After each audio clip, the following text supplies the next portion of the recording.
With Budget Day looming, business leaders will no doubt be wondering what policies could come out of the government budget to help with some of the pressing issues in our economy right now. To discuss all of this, I'm joined by Alan Scott, BDO tax partner. Hi, Alan. Thanks for joining us. Hi, Maddie. And Brad Olson, principal economist and chief executive of Infometrics. Hey, Brad. It's great to be here. Alan, you will be all across the details come Budget Day. We know that the government doesn't have much money to play with, but what expectations do you have on the policies that they could implement to help businesses with some of those main issues we saw in the BDO Business Wellbeing Index? So, good question. So the government's made it clear that there's going to only be modest support for growth in businesses. Given the operating allowance has been slashed from $2.4 billion down to $1.3 billion in 2025, any new spending initiatives are going to have to be pretty much self-funded from savings found elsewhere. So I think the government is not going to be splashing a lot of cash around to help businesses with growth. So given the BDO Business Wellbeing Index and having growth at the forefront of business leaders' minds, I think business leaders will be looking to the government to show some certainty around what their growth plans are for the budget 2025 to give business leaders confidence that there will be growth kind of later on in the year.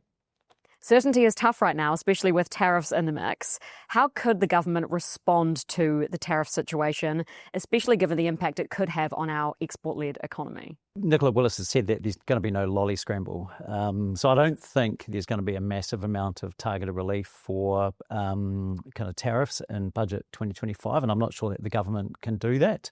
One of the things that we'll have to wait to see is how they are going to respond, though. And given that there's not a lot of money in the tank to provide relief, so from a tax point of view, potentially some areas that the government could look at is providing some relief for asset purchases, maybe accelerated capital allowances, or even increasing the low value asset threshold, which is currently $1,000. So that's basically if a business buys an asset for less than $1,000, they can immediately write that off. During COVID times, that was $5,000. So one thing that could boost potentially growth at the moment is to have a targeted allowance, maybe going back to $5,000 to allow businesses to immediately write off the purchase of new plant and equipment. And that could be targeted in particular areas that the government wants to see more growth in.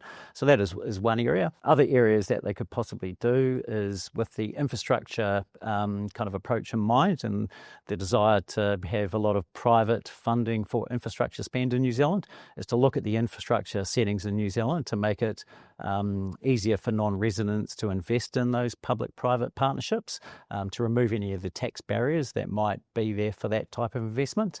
What they also might do, given there's been some recent consultation under the Foreign Investment Fund regime, they might just confirm what those changes are going to be. There's already been consultation on that, so there might not be anything that's blindingly different, but it might just be in the budget to confirm what those changes are.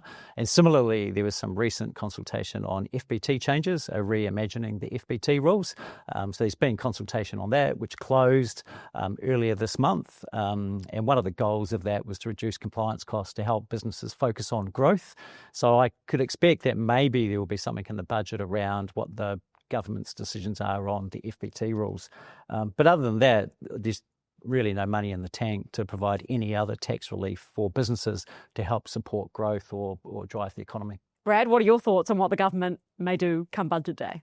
From a government point of view, they obviously want to see some of that economic growth, but they've got pretty limited levers. And so I think the focus, as you've just heard, is a lot more going to be around how do you support businesses to support themselves rather than government doing it directly. The government doesn't have the money to do that. And you look at some of those changes that could be made, they have a real impact on small and medium businesses in New Zealand. You know, changing some of those thresholds from 1,000 to 5,000, that means that if you're a small operator, you can start to buy a little bit more kit and you just have that ability to write it off a whole lot faster. So things start to move a bit quicker. You can start to make slightly bigger decisions as well, which, you know, when you're starting to hear a bit more interest from business themselves about wanting to grow, that's the sort of stuff that can just unlock things enough. And I think we've got to be realistic. The government is in a pretty constrained environment. They don't have the money to throw around. And so the Minister of Finance has been very clear that this budget is going to be a lot more around how is that little tinkering going to unlock bigger things, and probably unusually for for a budget, it's not just about the dollars and cents. It is about some of those regulatory changes, tax changes and similar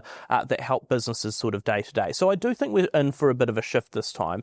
And if I'm a business, then I'm probably not going to be expecting the world. Let's be realistic here. But some of those changes could be sort of fundamentally different and just unlock that little bit more growth that keeps the whole thing powering on. Alan, our economy has gone through a lot, and I'm keen to understand if there are any lingering issues you think may need to be addressed in this year's budget, perhaps the fiscal deficit? Yeah, so one of the areas that the government may look to increase funding for in budget 2025 is providing IRD with more resourcing. So despite many government departments getting a cut in budgets or not getting any increased funding, one area that the government could look to do is to provide more funding to IRD for audit activity. History has sort of shown that IRD gets a very good return on every dollar that they get. I think from memory, generally they get $7 back for every dollar that they spend. So from an audit activity point of view and from a government's point of view, it's probably money well spent. So, Alan, should business leaders be preparing for something like that? Absolutely. They should be expecting IRD audit activity will be increased in the coming months and should be preparing themselves for that. Brad, what's your forecast on the OCR and where it could go from here? Lower? There are still further cuts to come. The Reserve Bank's pretty well signalled that. The question is there going to be even more after that? Jury's still out. The Reserve Bank's playing it close to their chest at the moment just because of how much uncertainty there is out there. But if economic conditions get worse, then yep, the Reserve Bank can pull that one out. They can start to provide a bit more support, allow people to spend a bit more and start to invest a bit more as well. I think one thing though is that it's important that businesses don't just wait for government or the Reserve Bank to help them out. Some of that is on business themselves. They need to be nimble, they need to be adaptable to what is an increasingly challenging global environment. That's totally true. But I think what's really encouraging is that from a New Zealand perspective, we are thinking about how do we trade better with the rest of the world despite all of this. You know, we're thinking about a trade agreement with India. We've had stronger relations recently and trade deals with the likes of the EU, the UK. There's a lot more happening in the Middle East. We are a small trading nation, and so it's encouraging that actually we're looking out for those opportunities. When they come along, we're grabbing them with both hands and we're running with them. The little bit of caution, a little bit of warning that we're still a bit worried about, though, thinking towards the future is around migration. We know that there's a lot of New Zealanders who have left the country. They continue to do so. Australia seems to be a really attractive point. But at the same time, we've still got pretty high levels of people coming into New Zealand, despite the fact that the unemployment rate is up. So I think that migration challenge is still going to be one that will grip us as a country for a while. And what we've heard quite directly from the Reserve Bank and Treasury is that we can't just grow the economy through migration. We've got to think about productivity. We've got to think a lot more about the long term.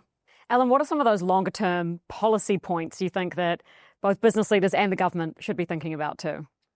One of the issues that we face in New Zealand is Treasury's long-term fiscal forecasts show that with an ageing population and increased healthcare and superannuation costs, if we left things unchecked, debt as a percentage of GDP could get up to 200%.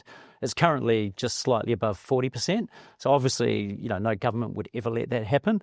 But what we have to start thinking about is how we're going to fund those future costs of healthcare and superannuation. And usefully, the IRD has recently released a long-term insights kind of plan looking at the tax kind of base going forward into the future. And I expect there'll be a lot of robust discussion about that. And probably what we need is a grown-up conversation across all political parties about what the future tax base of New Zealand should look like to help fund those costs into the future.